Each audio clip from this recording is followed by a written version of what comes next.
와.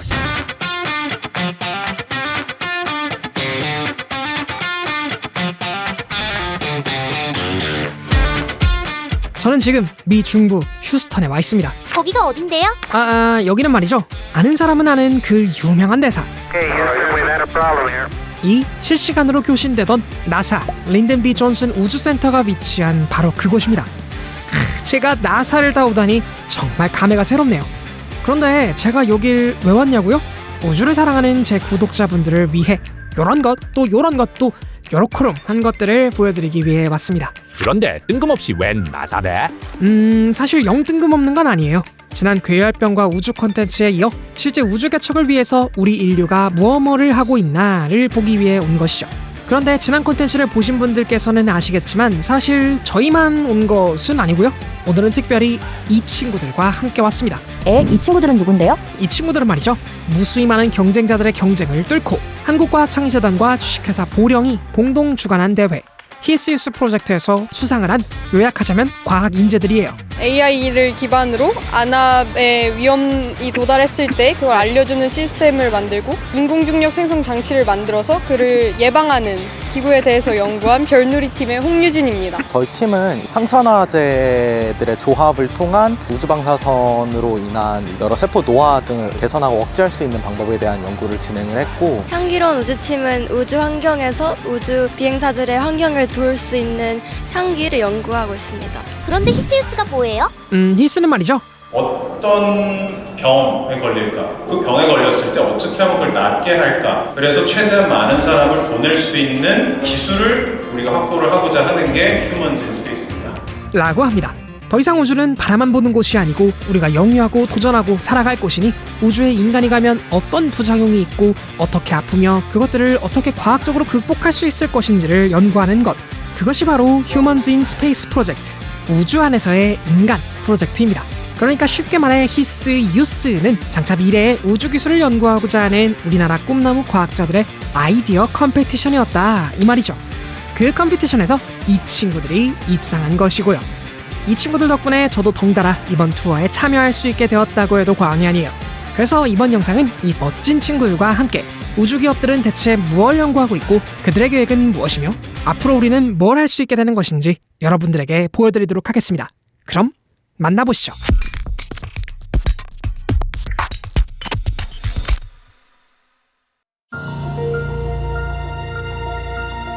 히스유스 친구들이 보스턴에서 하버드와 MIT 투어를 마치는 동안 저희 과학쿠키는 휴스턴에 미리 도착해서 촬영지는 물론 나사 근처의 생태환경을 담아보았는데요. 이곳은 방문 당시 늦은 가을이었음에도 불구하고 따뜻하고 습기가 많은 기후와 평탄한 대지 조건, 멕시코만과 인접한 기후 조건 때문에 습지가 잘 구성되어 있었습니다. 그렇기 때문에 무려 야생의 악어가 있는 곳이기도 하죠. 무려 연구소 내에서도 아무렇지도 않게 사슴떼를 발견할 수 있을 정도로 자연 친화적인 이곳은 말이죠. 나사의 린든 B 존슨 스페이스 센터입니다. 여기를 입장하기 위해서는 먼저 스페이스 센터 휴스턴에 가야 하죠. 물론 히스유스 팀도 함께 왔습니다. 다시 한번 말씀드릴게요. 이것은 나사의 린든 B 존슨 우주센터와 연결된 공식 방문객 센터로 우주 탐사의 역사를 직접 경험할 수 있는 특별한 공간으로 구성되어 있습니다. 역사적 유물은 물론 인터랙티브 전시 그리고 실제 우주 임무에 사용된 장비들로 가득 찬 이곳을 하나하나 소개해드리도록 하겠습니다. 이곳은 세턴5 경납고입니다.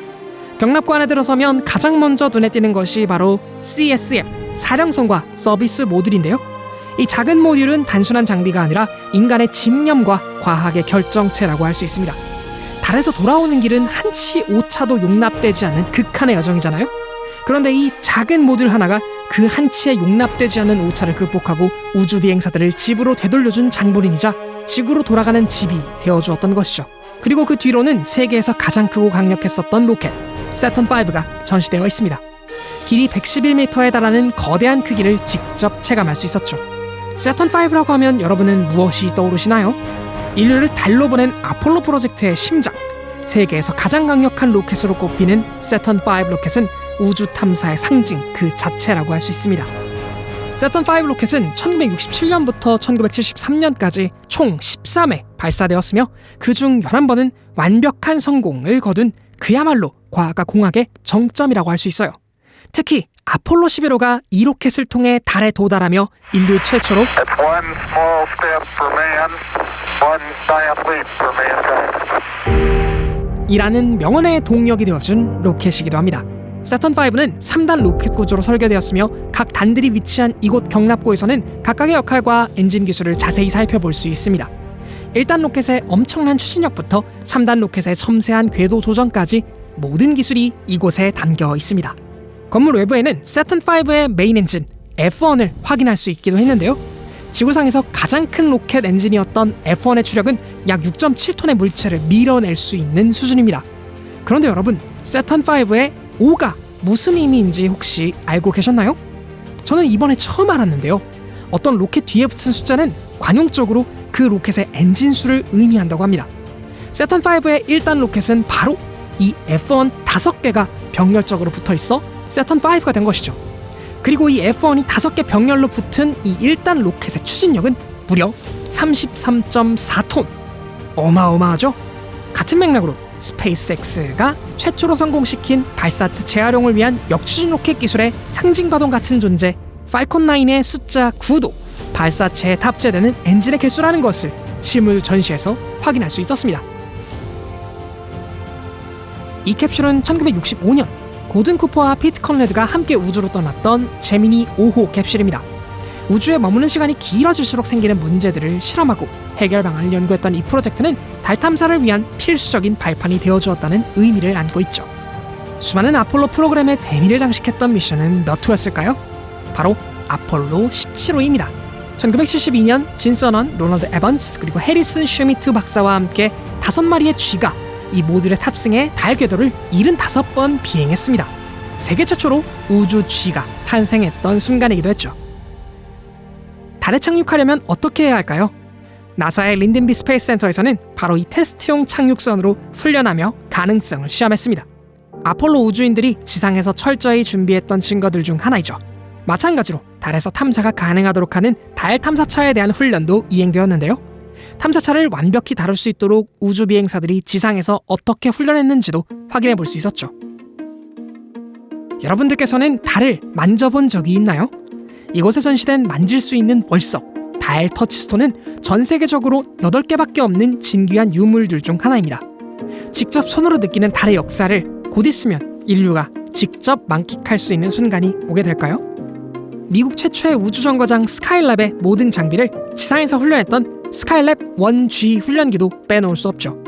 우주정거장에서의 삶은 이 장비를 통해 가능해졌습니다. 냉전시대 미국과 소련의 우주경쟁 시절은 다들 잘 알고 계시죠? 그런데 두 국가의 우주선이 도킹을 시도했다는 사실을 알고 계셨나요? 바로 이 훈련 장비가 두 우주선의 역사적인 협력을 가능하게 한 도킹 모듈 훈련기입니다. 우주왕복선을 공중에서 운반했던 나사 905 항공기와 왕복선 모형인 인디펜던스, 이 툴의 내부를 직접 탐방하며 우주왕복선 프로그램의 깊이를 이해할 수 있었습니다. 우주비행사들이 로봇팔을 조작하는 훈련이나 우주선 시뮬레이션, 무중력 훈련 등을 진행하는 우주비행사 훈련시설도 들여다볼 수 있었는데요.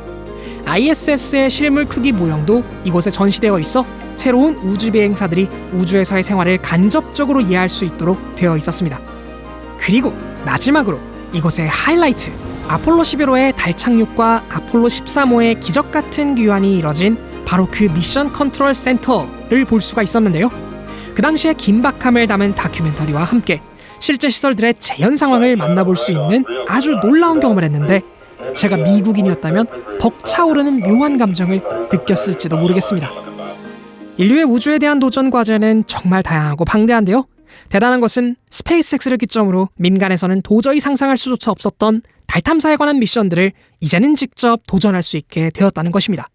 다음으로 저희 히스유스 팀을 기다리고 있던 것은 미국의 민간 우주 기업이자 달 탐사 기업인 인투이티브 머신즈였습니다. 2013년 휴스턴에서 창립된 인투이티브 머신즈는 민간 우주 탐사의 선두주자로 달 표면 접근, 달 궤도 전달, 그리고 달거리 통신 서비스 제공을 주요 목표로 삼고 있습니다. 2024년 2월 22일 인투이티브 머신즈는 IM-1 미션이라는 이름으로 노바-C, 별칭 오디세우스라는 이름의 착륙선을 쏘아 올렸는데요. 약 일주일간의 여정을 거쳐 오디세우스는 달의 남극 근처의 말라포트 A 지역에 착륙하는 데 성공했죠. 이로써 민간 기업으로는 최초로 달 착륙에 성공한 기업이 되었습니다. 이 임무는 1972년 아폴로 17호 이후 미국이 달에 다시 발을 내디딘 첫 사례로 기록되었죠. IM-1 임무의 성공에 힘입어 인투이티브 머신즈는 다음 목표로 IM-2 임무를 준비 중입니다. 이번에는 더 정밀한 탐사를 통해 달 남극 지역의 수수께끼를 풀고 더 나아가 달의 자원을 활용하는 기반을 마련할 계획이라고 하네요. 우주 탐사의 한계는 어디까지일까요? 태양계를 넘어 별들 사이를 여행하는 날이 정말로 올 수 있을까요? 다음으로 히스유스 팀과 함께 방문한 리미틀리스 스페이스 인스티튜트는 바로 그런 미래를 준비하고 있는 기관입니다. LSI는 인류가 태양계를 넘어 우주를 탐사할 수 있도록 기술 개발과 교육, 그리고 국제적 협력을 목표로 하고 있습니다. 이 기관은 우주 탐사의 도전과 가능성을 탐구하며 차세대 우주 기술을 연구하고 대중과 함께 우주를 향한 열정을 나누고 있죠. 고급 추진 기술 관련 R&D와 학생들을 위한 우주과학 교육 프로그램을 운영하고 있었으며 대학 기관들과의 협력 연구 프로젝트 등을 공동으로 추진하고 있기도 합니다. 저희 히스유스에 참여했던 수상자 친구들도 LSI의 교육을 맛볼 수 있었는데요. 어떻게 하면 태양풍으로만 이동하는 탑재체를 저비용으로 효율적으로 만들 수 있는지를 생각해보고 재현해보는 체험이었습니다. 저도 한번 도전해보았는데요.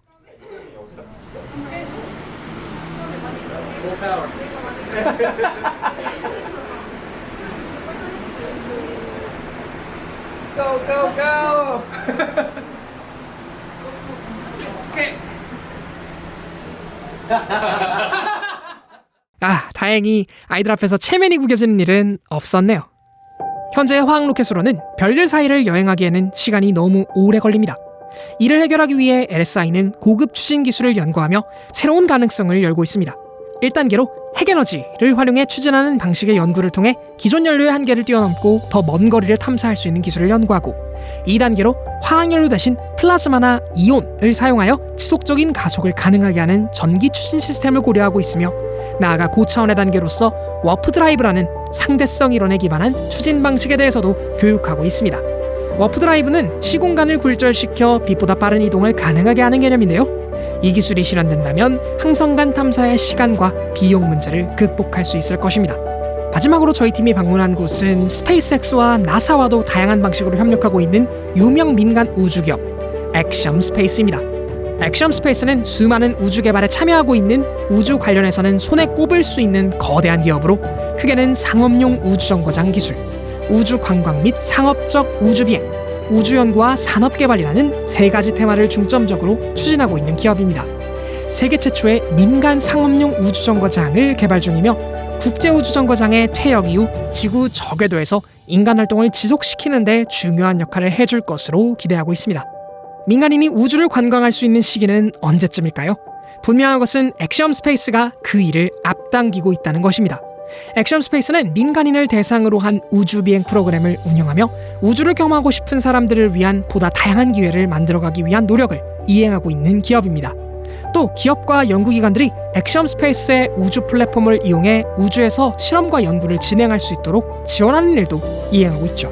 지금까지 진행된 AX-1, AX-2, 그리고 AX-3의 세 차례 민간우주 비행 프로젝트를 성공적으로 진행하였음은 물론, 민간우주 탐사 및 상업우주 탐사의 기회와 가능성을 성공적으로 열어준 액션 스페이스는 우주를 새로운 삶의 무대로 만들어가는 과정을 보여주는 멋진 민간 기업임을 보여주었죠.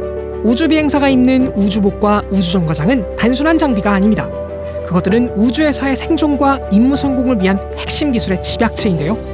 액션 스페이스는 기존의 우주인들이 착용하던 우주복보다 훨씬 유연한 디자인과 첨단 생명유지 시스템을 탑재한 새로운 형태의 우주복을 제조하고 공급하고 있기도 하는 기업입니다. 이것은 새로운 달 탐사 계획인 아르테미스 미션에 사용될 예정이라고 하네요. 자, 여러분, 오늘 우리는 우주 탐사의 과거와 현재, 그리고 미래를 함께 여행해 보았습니다. 달 탐사부터 상업용 우주정거장, 그리고 태양계를 넘어선 심우주 탐사까지 우주 탐사는 지금 이 순간에도 우리의 상상력을 뛰어넘는 속도로 확장되고 있습니다. 오늘 히스유스 친구들과 함께했던 미항공우주국 나사와 인투이티브 머신즈, 리미틀리스 스페이스 인스티튜트, 그리고 액션 스페이스 같은 혁신적인 기업들은 우리에게 한 가지 분명한 메시지를 전해주고 있습니다. 바로 우주는 더 이상 먼 꿈이 아니라 우리의 손끝에서 열릴 새로운 일상이라는 것을 말이죠. 우주를 사랑하는 여러분에게 있어 이 영상이 우주를 향한 여러분의 열정을 더욱 키울 수 있는 작은 불씨가 되었기를 바랍니다. 히스유스 프로젝트에서 만나볼 수 있었던 것처럼 우주를 향한 인류의 도전은 계속될 것입니다. 나아가 우주에 나아갈 미래 인류에게 당면할 우주의학에 관한 관심도 더욱 커질 것입니다. 우주를 향한 우리 모두의 꿈을 응원하고 준비하고 도전하는 모든 사람들을 응원하면서 저는 또 다음 영상으로 여러분들을 찾아뵙겠습니다. 과학부였습니다. 감사합니다. 제가 보령에서 이 휴먼스 인 스페이스, 지금 유스 프로그램이지만 저희 휴먼스 인 스페이스 그 모 프로그램도 있는데 그걸 시작하게 된 계기가 19년도에 여기 존슨 스페이스 센터를 오면서부터 시작이 됐던 거거든요. 근데 와서 보면서 느꼈던 게 우리나라에서는 볼 수 없었던 것들, 나사에 거기서 일하시는 분들, 그분들이 일하는 환경들, 그분들이 하고자 하는 프로젝트들을 직접 보면서 이게 나만 보는 게 아니라 한국의 다른 사람들도 이런 걸 보고 나도 뭔가 저런 거에 참여하고 싶다, 나도 저런 걸 좀 하고 싶다 하는 걸 좀 많이 느끼게 해주고 싶었고, 그 당시에 저는 그 존슨 스페이스 센터만 갔지만 저희가 이제 저희 이런저런 투자 활동을 통해서 이제 뭐 엑시움이나 인투이티브 머신이나 이런 데랑 연이 닿게 됐고, 그런 거를 학생들이 보면은 그냥 세상을 바라보는 관점이 더 넓어질 거라고 생각을 했고, 와서 보니까 실제 또 그렇게 얘기하는 학생들이 있는 것 같아가지고 우리가 열심히 하면서 보여줄 수 있는 거를 많이 좀 넓혀야겠다, 뭐 이런 생각을 했습니다.